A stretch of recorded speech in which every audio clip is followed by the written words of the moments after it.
We Tamil பார்வையாளருக்கு வணக்கம். ராகுல் காந்தி அவர்கள் அமெரிக்காவில் பேசிய சமீபத்திய பேச்சு என்பது பாஜகவினரிடையே ஒரு பெரிய சலசலப்பை ஏற்படுத்தக்கூடிய நிலையில நம்மிடையே பேசுவதற்காக வளவன் இணைந்திருக்கிறார். வணக்கம் வளவன். வணக்கம். ராகுல் காந்தி அவர்கள் பேசிய பேச்சு அப்படி என்பது இப்போ பாஜகவினர் பெரிதும் ரியாக்ட் பண்ணிட்டு இருக்கிறாங்க அந்த பேச்சுக்கு. இது குறித்து உங்களுடைய பார்வை? இதில் பலவிதமான பார்வைகள் இருக்கு. அவர் நேரடியாக மோடி, பாஜக, ஆர்எஸ்எஸ்ன்னு அந்த ஹைராக்கியில் கரெக்டாக ஒன்றுன்னா தாக்கியிருக்கிறாரு. அமெரிக்காவில் போய் நீங்கள் இதை பேசிட்டீங்களே, ஒரு தேச துரோகிங்கிற ரேஞ்சுக்கு இந்த பக்கம் பாஜகவினர், ஆர்எஸ்எஸ்காரர்கள் எல்லாம் கொந்தளித்து கொண்டிருக்கிறார்கள். மோடி பார்த்தீங்க அப்படின்னா அவருக்கு 56 இன்ச்சு மார்பு, அவர் எதிரிகளே இல்லாத அளவுக்கு பெரிய அளவுக்கு ஒரு பெரிய சாணக்கியர், விஸ்வகுரு, இதெல்லாம் கடந்த கால கரிய நிழல் அப்படிங்கிற மாதிரி பேசியிருக்காரு. அதாவது 2024 எலெக்ஷனுக்கு முன்னாடி மோடிக்கு 303 சீட்டு இருந்தப்ப இதெல்லாம் சரி, இன்னைக்கு அவரை யாரும் மதிக்கிறது இல்லை.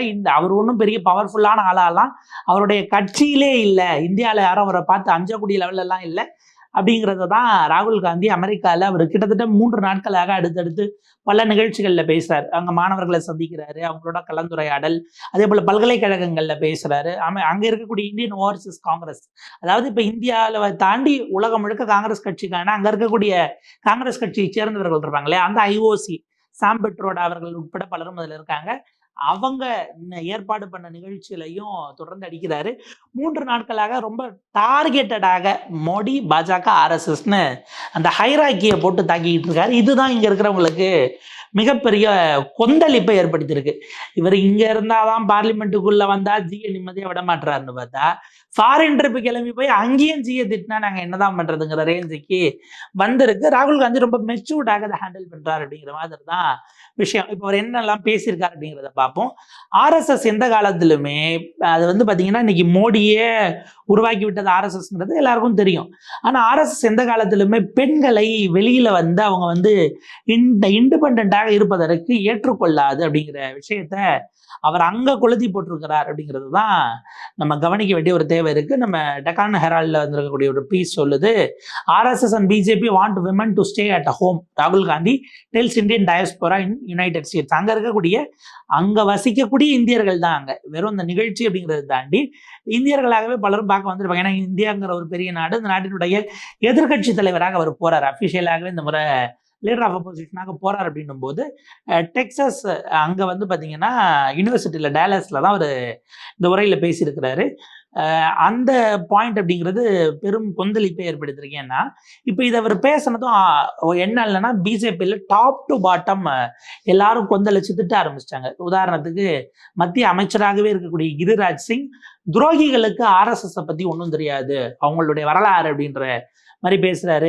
இன்னும் சில தலைவர்கள் நீங்க உங்க பாட்டியை கேட்கணும், இந்திரா காந்தி அவர்களை கேளுங்க, ஆர்எஸ்எஸ் மீது அவங்க எவ்வளவு மரியாதை வச்சிருந்தாங்க அப்படிங்கிறது நீங்க அவங்கள கேட்டா தெரியும் அப்படின்னு ஒரு பக்கம் கொந்தளிக்கிறாங்க. இன்னும் அப்படியே இறக்கிட்டு வந்தோம்னா நம்ம ஊர்ல இங்க லோக்கல்ல பிஜேபியில் இருக்கக்கூடிய சரத்குமார் அவர்கள், அவர் நீங்க கட்சியில எந்த பொறுப்புலையும் கிடையாது, அவருடைய கட்சியை மொத்தமா கொண்டு பிஜேபியில் இணைச்சார் இல்லையா, அவரு கொந்தளிச்சு போய் நேற்று ஒரு பெரிய ரைட் அப், இந்த மாதிரியான ராகுல் காந்தி நடந்துக்கலாமா, அவருக்கு யாராச்சும் சொல்லி கொடுக்கணும், அரசியலை கற்றுக் கொடுங்க அப்படிங்கிற ரேஞ்சுக்கு அவர் வரைக்கும் கொந்தளிக்கிறார். அப்படின்னா அது கரெக்டாக பொலிட்டிக்கலாக ஒரு நல்ல மைலேஜ் தான் ராகுல் காந்திக்கு கொடுத்துருக்கிறது.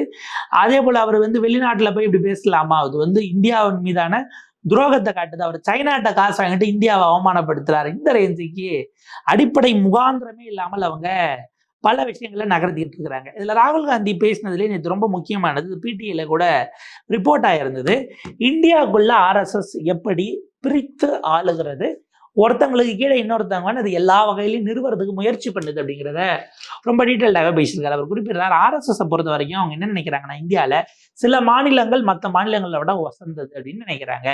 உதாரணத்துக்கு அவங்க ஆக்சுவலாக ஆர்எஸ்எஸ் பிஜேபி நமக்கு 2014 வரும்போது அவங்க காட்டினது அப்படிங்கிறது குஜராத் மாடல், அந்த மாதிரி வேற எந்த ஸ்டேட்ஸ் ஆச்சும் நீங்க இருக்கா அப்படின்னு, அது உண்மையா பொய்யா போட்டோஷாப்பாங்கிறதெல்லாம் அப்புறம் இதை ஒரு மாடலா ஒரு மாதிரி காட்டினாங்க. இப்ப சில மாநிலங்கள் மற்ற மாநிலங்களை விடனா பிஜேபி என்ற இந்த 10 ஆண்டுகள் இல்லை அதுக்கு முன்பிலிருந்தே இருக்கக்கூடிய ஒரு எக்ஸிஸ்டிங் பாலிசி, பல மாநிலங்கள் மிக அதிகமாக வளர்ந்திருக்கக்கூடிய மாநிலங்கள்ல இருந்து நிதியை வாங்கி வளராத மாநிலங்களுக்கு செலவு செய்வது அப்படிங்கிறது. இது என்ன பிரச்சனை அப்படின்னா, இப்போ உத்தரப்பிரதேசத்துக்கு நீங்க கொடுக்கக்கூடாது அப்படின்னு நீங்க பேசணும் அப்படின்னா அது அடிப்படையில பல கேள்விகளை எழுப்போம். ஏன்னா அப்புறம் என்ன கேள்வி அது வரும்னா, இப்போ சென்னையில நீங்க இவ்வளவு செலவு பண்றீங்க, ஆனால் அது கோயம்புத்தூர்ல கட்டுறவங்க திருப்பூர்ல கட்டுற வரி, இப்படி எல்லாம் கேள்விகள் வரும். நான் அது எங்க வரும் அப்படின்னா, ஒரு காலகட்டம் வரைக்கும் நீங்க ஒரு டெட் பாயிண்ட்டை வச்சுட்டு ஒரு எண்டு பாயிண்ட் டெட்லைனை ஃபிக்ஸ் பண்ணிட்டு இந்த நிதி போகும், அல்லது கொடுக்குற நிதி இப்போ தமிழ்நாடு ₹1 கட்டிட்டு 26 பைசா வாங்கிட்டு உத்தரப்பிரதேசத்துக்கு ₹2.15 கொடுக்கறதுக்கு நிற்கிது அப்படின்னா, இந்த போன காசு அங்கே என்னவா வளர்ந்துருக்குன்னு தமிழ்நாடு கேட்டால் அதுக்கு நீங்கள் கணக்கு கொடுக்க, ரிப்போர்ட் கொடுக்க தயாராக இருக்கீங்களா? நிதி போய்கிட்டே இருக்கு, எது வரைக்கும் போகும்னு தெரியாது, கால வரையின்றி போகுங்கிறீங்க. கொடுத்தது அங்கே என்னவா பயன்படுத்தப்பட்டதுன்னா இதையும் சொல்ல மாட்டீங்க. அப்போ குறிப்பிட்ட மாநிலங்கள் எங்கே உங்களுக்கு ஓட்டு போடுறாங்களோ அந்த மாநிலத்துக்கு மட்டும் நீங்கள் செய்கிறீங்க, மற்ற மாநிலங்களை நீங்கள் கண்டுக்க மாட்டேங்கிறீங்கிற ஒரு பாயிண்ட் மிக முக்கியமானது.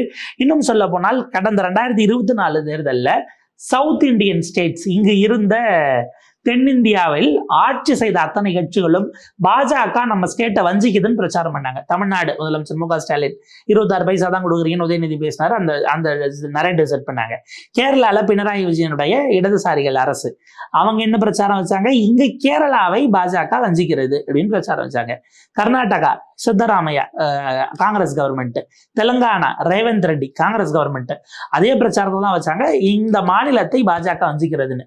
ஒடிஷா வரைக்கும் நீங்க சேர்த்துக்கிட்டீங்கன்னா நவீன் பட்நாயக் ஆட்சியில இருக்கிறாரு, அவரும் அதே சார்ஜ் வச்சாரு. அப்கோர்ஸ் அவர் ஆட்சி இழந்தாலும் கூட அந்த வச்சதை அவர் டேட்டாவோட எதிர்த்து நின்னாரு. நீங்க எங்களை கவனிக்கிறது இல்லைன்னு. ஆந்திராவில் ஆட்சி எழுந்த ஜெகன்மோகன் ரெட்டியும் அதையே சொன்னார். இங்கே ஏன்னா அவர் சந்திரபாபு நாயுடோட பிஜேபி கூட்டணி போயிடுச்சு, ரொம்ப தீவிரமாக எதிர்க்கும் போது வட இந்திய மாநிலங்களுக்கு போல நீங்கள் தென்னிந்திய மாநிலங்களில் ஃபோக்கஸ் பண்ணலன்னு ஒரு குற்றச்சாட்டை இவங்க எல்லாரும் வச்சாங்க. இந்த மாதிரி அப்போ உங்களுக்கு ஓட்டு போடக்கூடிய ஸ்டேட்டுக்கு எக்ஸ்ட்ரா காசை கொடுப்பீங்க அப்படிங்கிற அந்த பாயிண்ட் இருக்கு இல்லையா, இதை அங்கே அவர் நிறுவுறாரு. அதே போல் வந்து பார்த்தீங்க அப்படின்னா சில மொழிகள் மற்ற மொழிகளுக்கு விட கீழே அப்படிங்கிற ஒரு பாயிண்ட்டுக்கு வராங்க. சமஸ்கிருதமும் ஹிந்தியும் தான் இந்தியா முழுக்க, ஹிந்தியை விட சமஸ்கிருதம் தான் அப்படிங்கிற அந்த ஒரு இது இருக்கு இல்லையா, திணிப்பு. நீங்க சொல்ல போனீங்கன்னா நம்ம இந்திய அரசமைப்பு சட்டத்தில் அந்த 20 அஃபிஷியல் லாங்குவேஜஸ்ன்னு வச்சுருக்காங்க. கிட்டத்தட்ட 21 மொழிகள் 23 மொழிகள் வரைக்கும் இருக்குது. அந்த அஃபிஷியல் லாங்குவேஜஸை பொறுத்த வரைக்கும் இது எல்லாமே சம அந்தஸ்தில் இருக்கக்கூடிய மொழிகள். அது தமிழ்லேருந்து இங்கிலீஷ்லேருந்து ஹிந்தியிலேருந்து எல்லாமும் இருக்குது. இதில் இப்போ ஒரு சுவாரஸ்யம் என்னென்னா சமஸ்கிருதமும் அதில் இருக்குது. நீங்கள் பல மொழிகள் அதை விட மிக அதிகமாக இன்றைக்கி எக்ஸிஸ்டிங்கில் இருக்குது. சமஸ்கிருதம் பேசக்கூடியவர்கள் இந்தியாவில் 1%, 2% கூட இருப்பாங்களாங்கிற கேள்வி இருக்குது. ஆக பேச எழுத தெரிந்தவர்கள் அப்படிங்கிற அந்த ப்ரொபோஷனுமே இருக்குது. ஆனால் அந்த மொழிக்கு அந்தஸ்து. போஜ்பூரின்னு ஒரு லாங்குவேஜ் இருக்குது. அந்த லாங்குவேஜில் இன்றைக்கும் சினிமா வந்துக்கிட்டு இருக்குது, இலக்கியம் இருக்குது. ஆனால் அது அஃபிஷியல் லாங்குவேஜில் ஒன்றா சேர்க்கலை. அப்போ பஞ்சாபி மொழிக்கு அந்த அந்தஸ்து கிடைக்கலன்னு அவங்க போராடிக்கிட்டு இருக்கிறாங்க. இன்னைக்கு மக்கள் மிக அதிக அளவில் ஆட்களும் பேசக்கூடிய இவ்வளவு வளர்ந்திருக்க மொழியும் நீங்க அதுக்கு கீழே தான் வைக்கிறீங்க. இன்னும் சொல்ல போனால் ஹிந்தியை எல்லாரும் படிக்கணும். இன்னைக்கு வரைக்கும் நீங்க தென்னிந்தியாவின் மீது திணித்து கொண்டிருக்கிறீர்கள். நேஷனல் எஜுகேஷன் பாலிசியில் 3 லாங்குவேஜ் நீங்க கொண்டு வந்துட்டு அது ஆனா ஹிந்தியில பாடம் எடுக்கிறதுக்கு தான் இந்தியா முழுக்க ஆசிரியர்களை சிபிஎஸ்சி நியமனம் பண்ணியிருக்கு. நீங்கள் வேற ஸ்டேட்டில் ஒரு தமிழ் வாத்தியாரை சிபிஎஸ்சி ஸ்கூலில் போட்டிருக்காங்களா, தமிழ்நாட்டிலே தமிழ் வாத்தியாரை போடுறதுக்கு இவங்க கால்ஃபர் கொடுக்க மாட்டேங்கிறாங்கிற பிரச்சனை இருக்குது. அப்போ இப்படி ஒரு மொழி, அவர் இன்னும் சொல்ல போனால் மொழிகள்னும் போது பேசவே செய்கிறாரு. இப்போ இவங்க என்ன நினைக்கிறாங்க அப்படின்னா, இப்போ உதாரணத்துக்கு தமிழ், மராத்தி, பெங்காலி, மணிப்பூரி இதெல்லாம் வந்து ரொம்ப கீழான லாங்குவேஜ் அப்படின்னு ஆர்எஸ்எஸ் நினைக்கிறதுன்னு கை வச்சு அடிக்கிறாரு.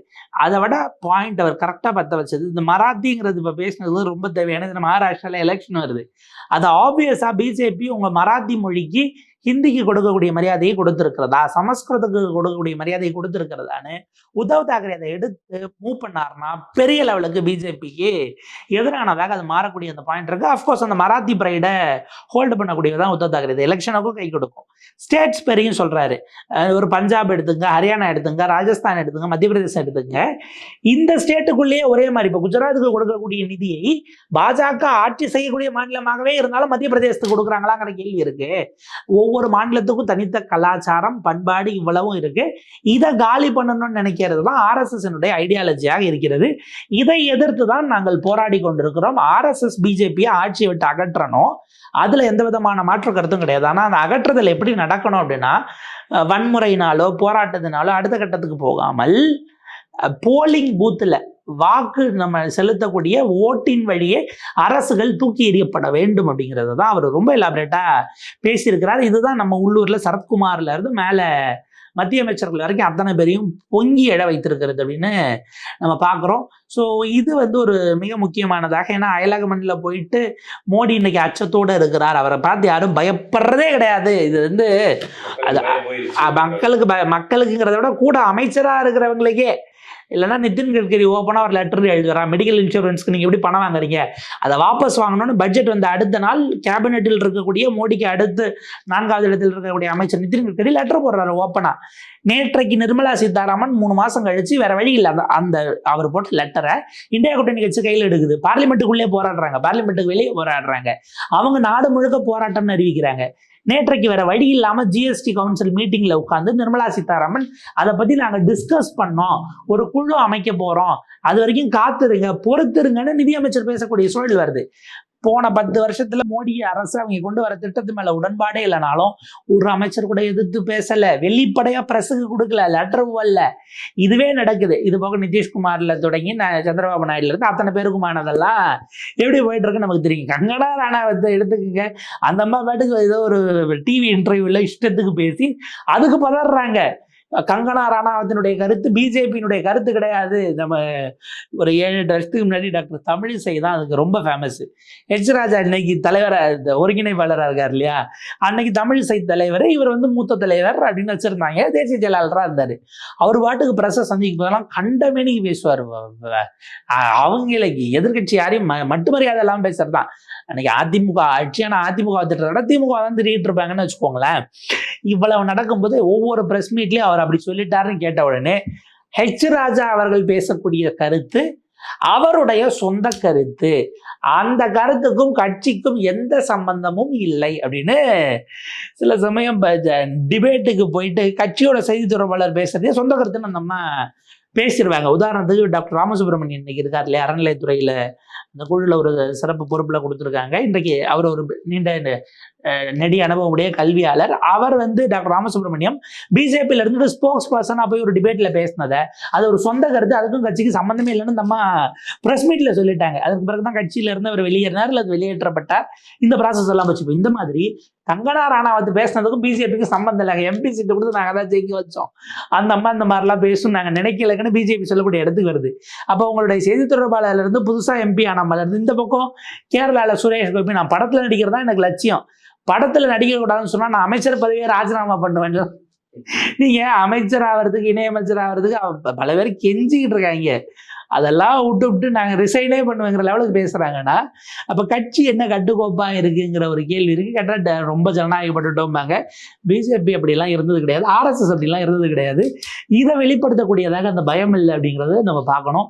அப்போ வந்து விஸ்வகுரு அவர் பார்த்தீங்கன்னா என்னுடைய அன்பு நண்பர் ட்ரம்ப் அப்படின்னு எப்படின்னா இப்போ ட்ரம்ப்பை சுடுறதுக்கு அந்த ஒரு பையன் ஒருத்தன் அட்டெம்ப்ட் பண்ணால் தப்பிச்சார் இல்லையா.